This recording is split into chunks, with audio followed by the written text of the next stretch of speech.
Hello and welcome to today's revision session looking at mains electricity, which is part of the electricity topic for GCSE Physics. So in today's revision session we're going to revise those concepts of mains electricity, and we're going to do that by looking at the following topics: alternating and direct potential difference, mains electricity, electrical power, electrical energy transfers, the national grid, static charge and electrical fields. So the first topic we're going to look at is alternating and direct potential difference. Now there are two types of current, which is the rate of flow of charge which can move through a conductor. The first type is called direct current, where all the charge, all the electrons follow in the same direction in the conductor. So this produces a direct current. Now a direct current is produced in a conductor when there's a direct potential difference across the conductor.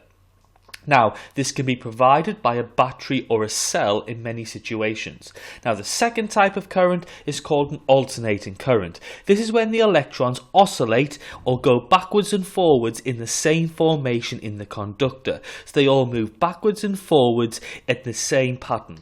Now, there's no overall displacement by the charge because they're going backwards and forwards, so they don't move overall in the conductor. So we say there's an alternating current. So an alternating current is produced in a conductor by placing an alternating potential difference across the conductor, which can be provided by the mains supply.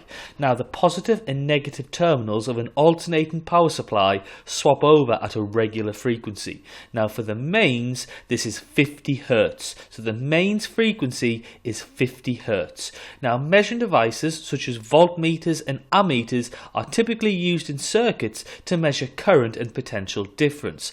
Now they can show direct current and direct potential difference easily. However, they struggle to illustrate alternating current and alternating potential difference. So for these particular quantities, we've got to use something called an oscilloscope, which is fundamentally an advanced voltmeter which displays the energy in a system, and it can be used to display many different types of energy. Now the full name for an oscilloscope is a cathode ray oscilloscope. So what we're going to do is an oscilloscope can be used to look at both alternating and direct potential differences in a particular supply. Now many oscilloscopes are connected to a signal generator which can easily generate an alternating potential difference. Now the trace observed on an oscilloscope is made by an electron beam moving across the screen, and we can use the oscilloscope screen to determine key values about alternating potential difference. So your display of your oscilloscope looks like the following. The y-axis represents the potential difference of the circuit, which we call the Y gain, and for example we can set the Y gain to 2 volts, which means every vertical square on the oscilloscope represents 2 volts, and again you can alter this by in an investigation if you would like to. So here for example is the Y shift or the Y gain found on an oscilloscope. Now to improve accuracy of any results, the Y gain should be set, the scale of the axis should be set so the entire waveform can be displayed in the Y axis. Now negative values in this situation represent the alternating nature of potential difference. Now if the line of an oscilloscope trace stays either solely the positive or a negative, it's considered a direct supply, because in this context negative means moving in the opposite direction. So the x-axis represents the time measurement, so the scale of the x-axis we call the x gain, and for example if you set your x gain to 20 milliseconds, this means every horizontal square on the oscilloscope represents 20 milliseconds. Now again, your x gain can be altered by the investigator in an experiment by moving the tab such as the following example shows.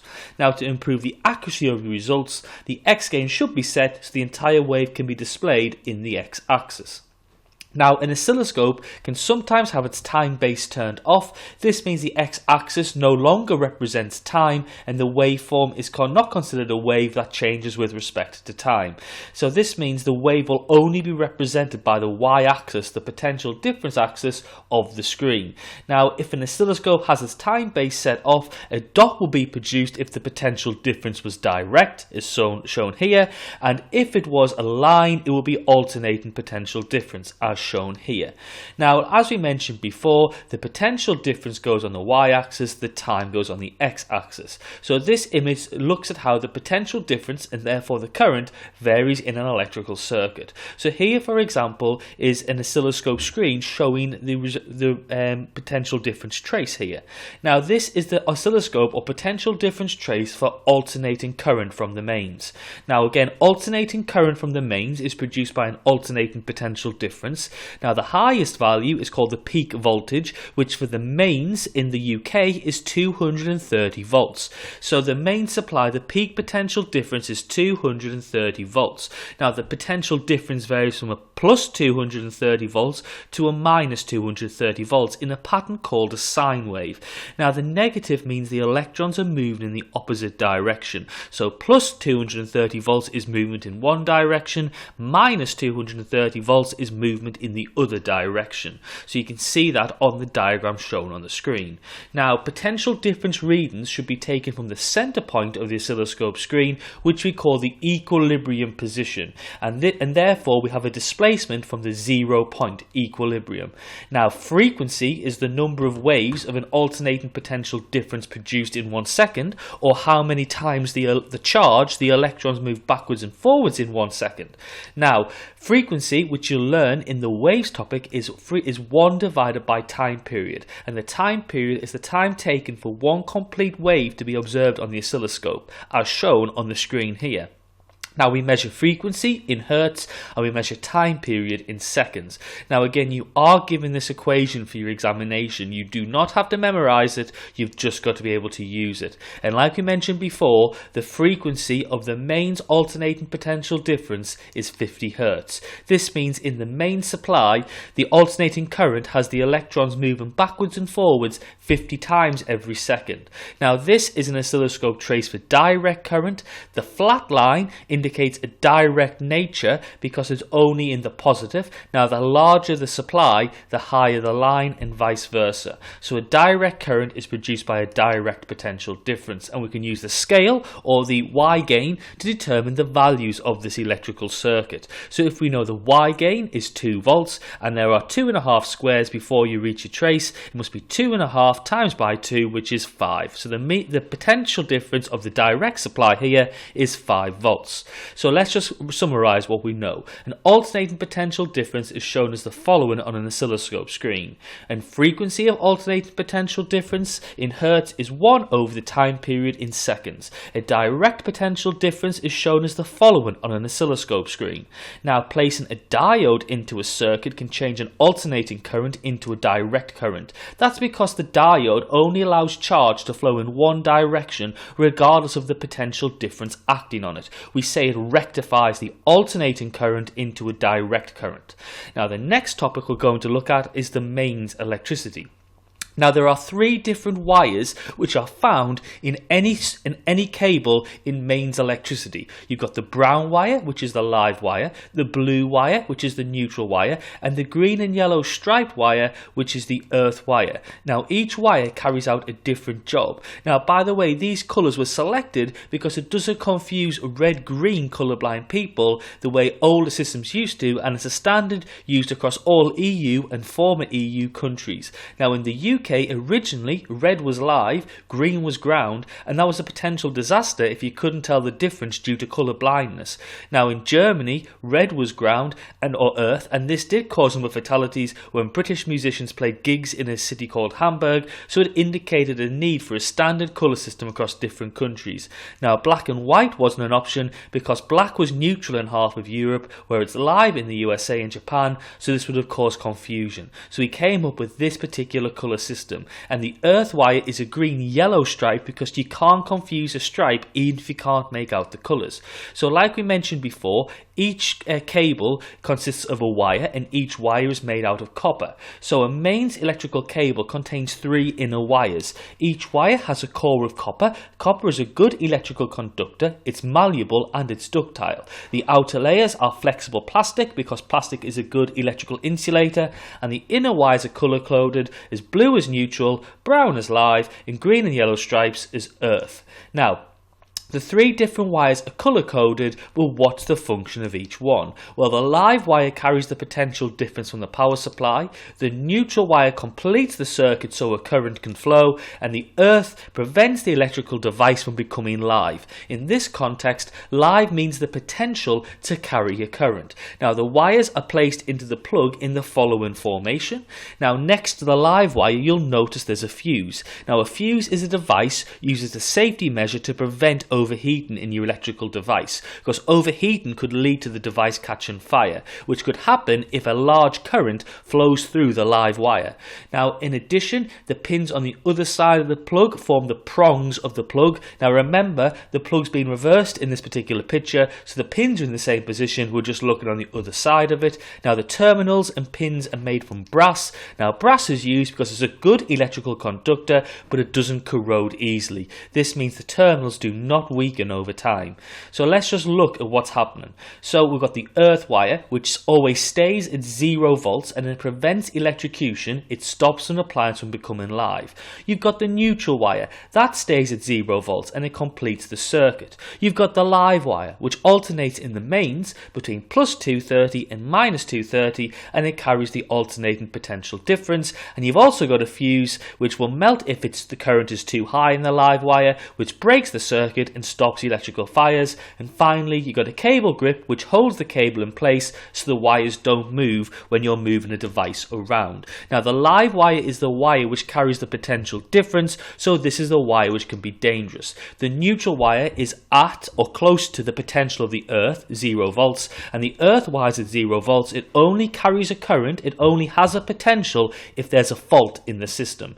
So let's have a review of what we just mentioned in this particular example here. So there is an easy way to remember how to connect each wire. You take the second letters of the word blue, brown and striped, and then you can look at the plug from above, and BL, blue, goes to the left, BR, brown, goes to the right, and ST, striped, goes to the top. Now in an electrical plug, the potential difference varies in the live wire from plus 230 to minus 230 because our electrons are moving backwards and forwards because there's an alternating potential difference and therefore alternating current, so the charge oscillates in the wire. So it means the electrons are moving backwards and forwards. So the electrons do not change net position overall. We've created, like we mentioned before, an alternating current produced by an alternating potential difference.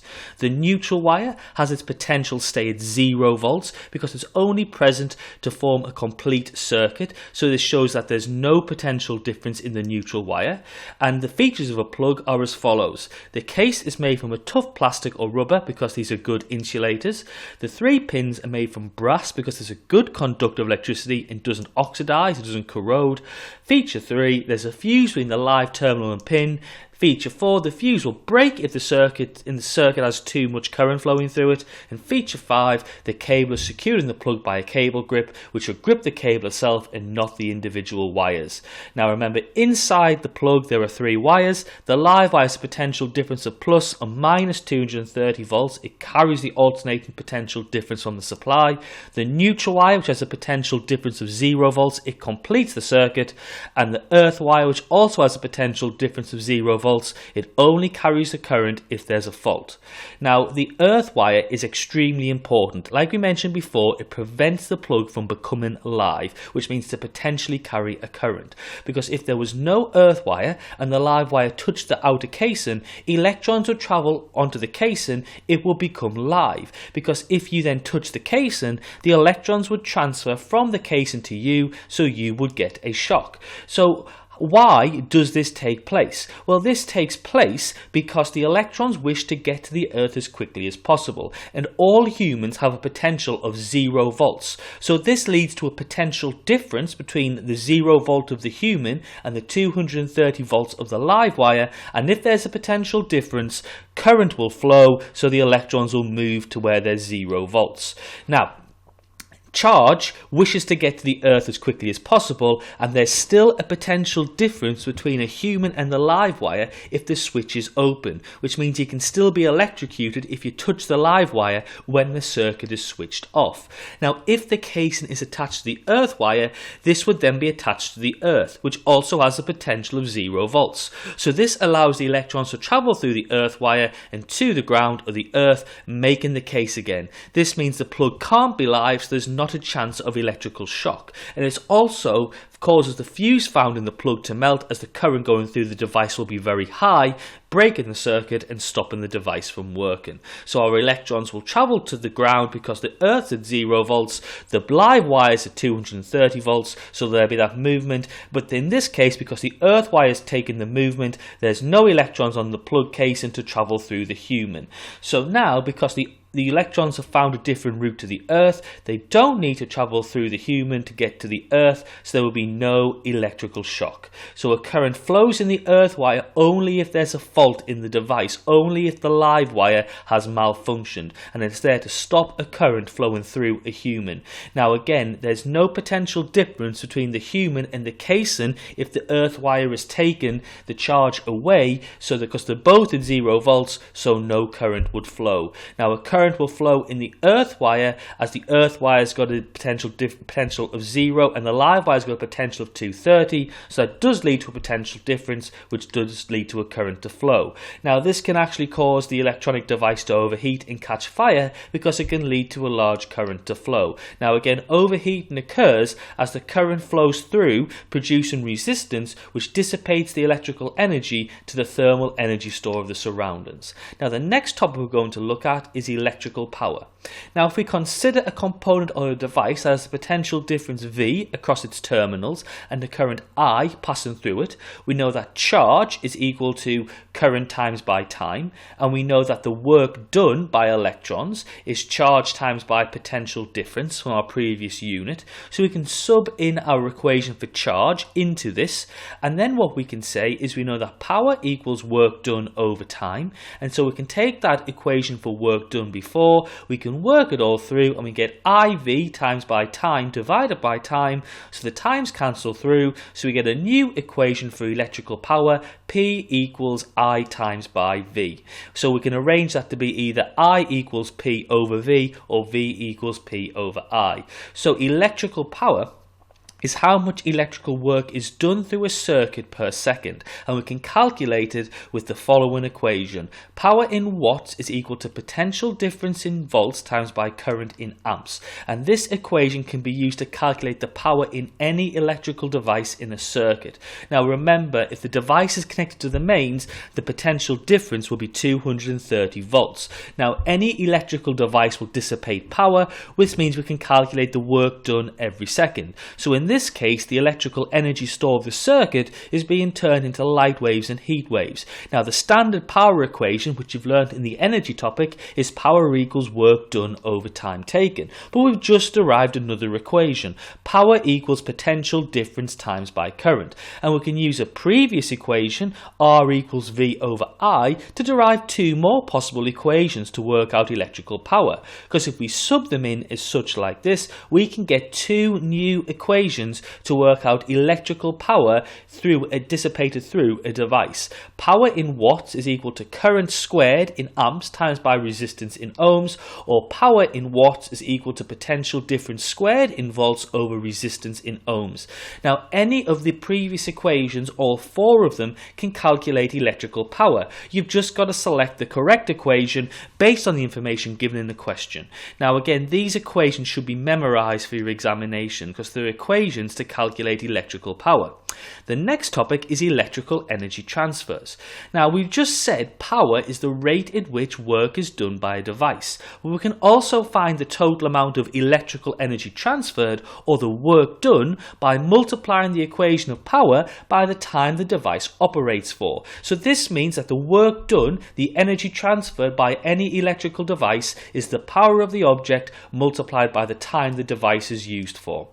Now, everyday electrical appliances are designed to bring about energy transfers, and the amount of energy an appliance transfers depends on how long the appliance is switched on for and the power of the appliance. But work is always done when charge, normally electrons, flows in a circuit. So our equation to work out work done is work done in joules is equal to power in watts times by time in seconds. Now notice our base units for the values are given in the brackets, and remember we know that power times by time equals energy, and energy transferred equals work done, and time always has to be in seconds.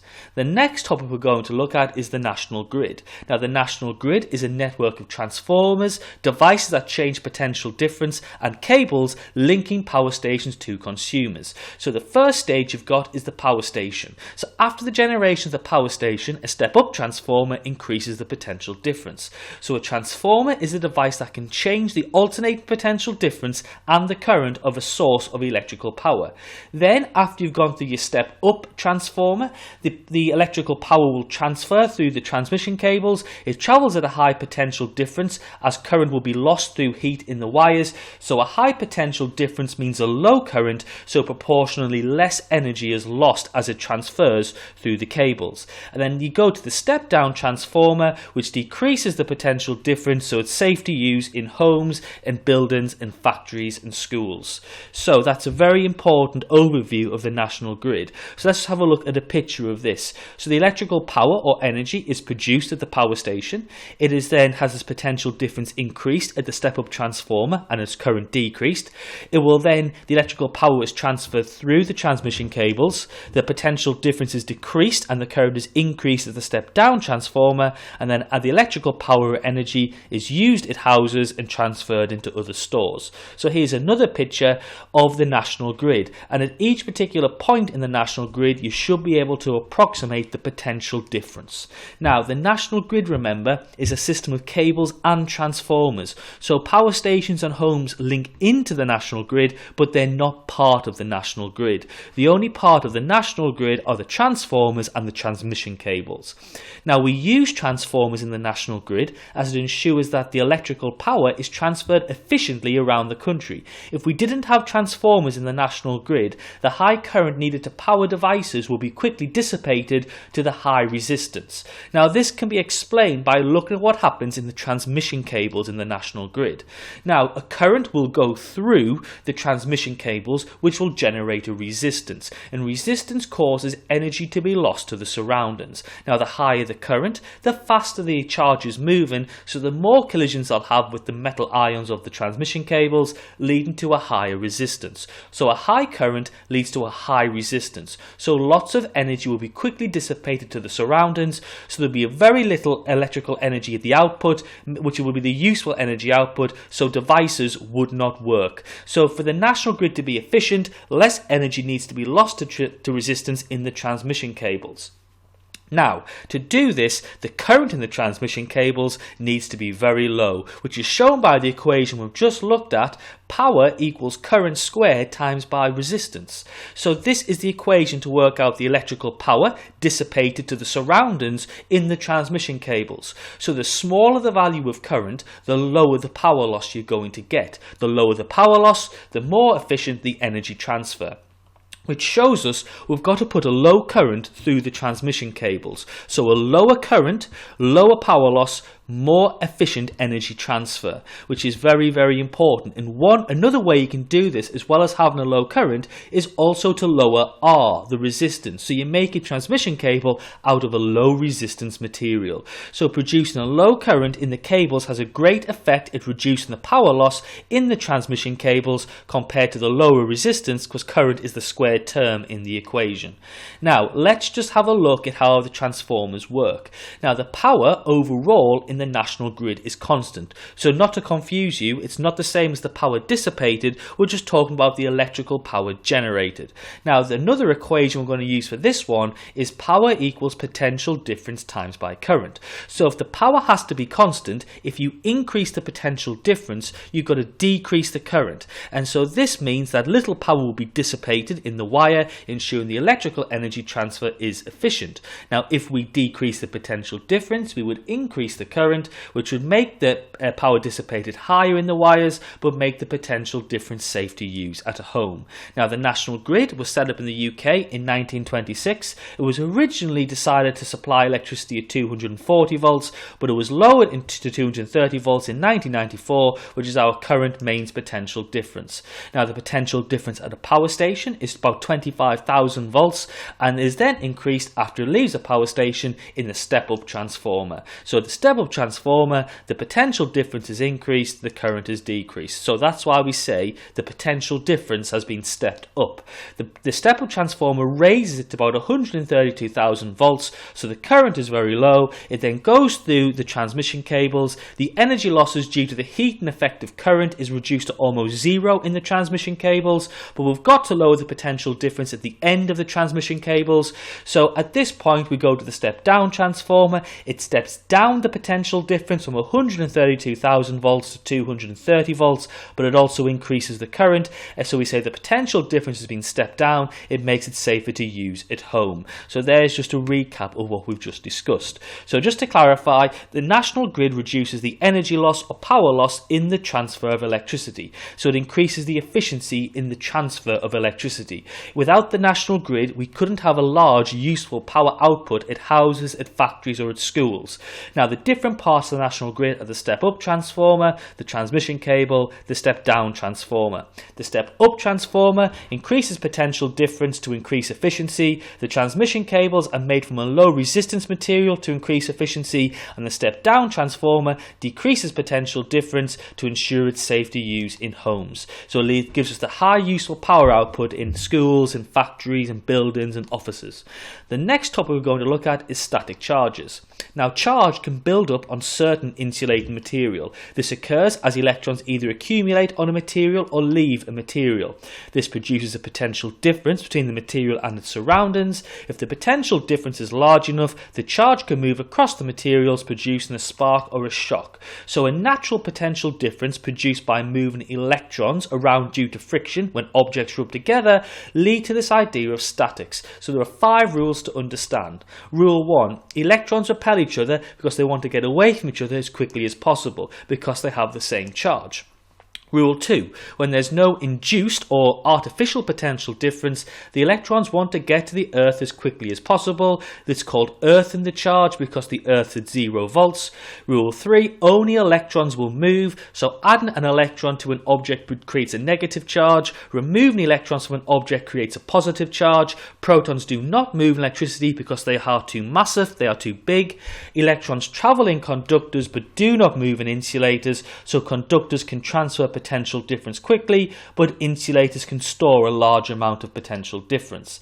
And rule 5, when the negative charge gets very large on an object, the repulsion between the charges gets so large, it must go to the Earth. The electrons travel across the air, which is a spark. And this occurs if there's a difference in the repulsion between the objects because we've got a potential difference, which occurs when there's a difference of charge between the materials. And remember, the Earth always has a potential of 0 volts. So all charged objects have a potential difference with the Earth, and a potential difference leads to a charge flowing. So we've just mentioned those 5 rules of static charges. Now, when insulating materials are rubbed, electrons leave one object which becomes positively charged, and electrons go to another object which becomes negatively charged. The energy needed to move the electrons comes from the energy produced by the frictional forces, which is a very important example. So the only particles that move in static is the electrons, and the negatively charged electrons are rubbed off one material and onto another. Now, when objects are rubbed to form static charges, the size of the positive charge and the negative charges on the 2 objects rubbed are the same sizes, because one material gains the electrons and becomes negatively charged, and the material has lost the same number of electrons, is left with an equal positive charge. Now, static charge is an example of a non-contact force. The objects do not have to be touching for their force to be exerted, and we'll just look at this in a second, but non-contact forces work as they exert a field into space. So, static charge can be generated by rubbing objects together. The friction provides the work done to move the electrons. So when electrons move onto an object, it becomes negatively charged. When electrons move off an object, it becomes positively charged. The last topic we're going to look at are electrical fields. Now, the principles of electrostatics only apply to charged objects. Charged objects are objects which produce an electrostatic or electrical field, and they're the only objects that interact with electrical fields also. So all charged objects exert an electrical field into the universe. Now, an example of a charged atom is called an ion. An ion is an atom with a different number of protons compared to electrons. So the protons and electrons will then be unbalanced and give an overall charge to the object. So a negative ion is produced by electrons being added to the atom. A positive ion is caused by electrons being removed from an atom. Now, the process of turning an atom into an ion is called ionization. Now, ionization tends to be caused by the collision of the atom with an energetic particle or some radiation. So examples include electrons, photons, gamma rays, X-rays, alpha particles, beta particles, which we call ionizing particles or ionizing radiation. So all charged objects obey the principles of electrostatics. An atom with a different amount of protons and electrons is called an ion. Negative ions are produced by adding more electrons to an atom.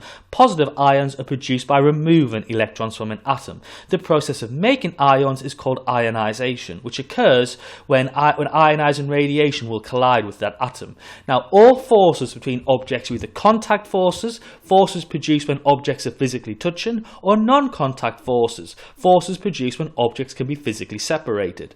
Now, objects which are non-contact forces can be represented with a field. Now, a field is a region of space where a body can feel a force. So, for example, the Earth's gravitational field is a region of space where you can experience the Earth's gravitational force. And we represent a field with field lines. So the strength of the field is given by its field density, how many field lines are found in an area. Now, in a field, the closer you are to the object, the denser the field lines, the stronger the non-contact force. So this means the closer you are to the Earth, the stronger the effect of gravity.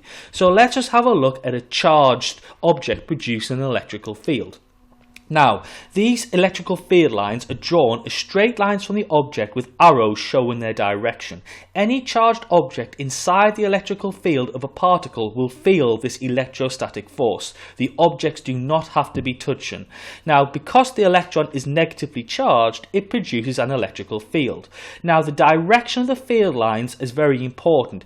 It's drawn in the direction to show the path a positively charged particle would take if it was placed at that point.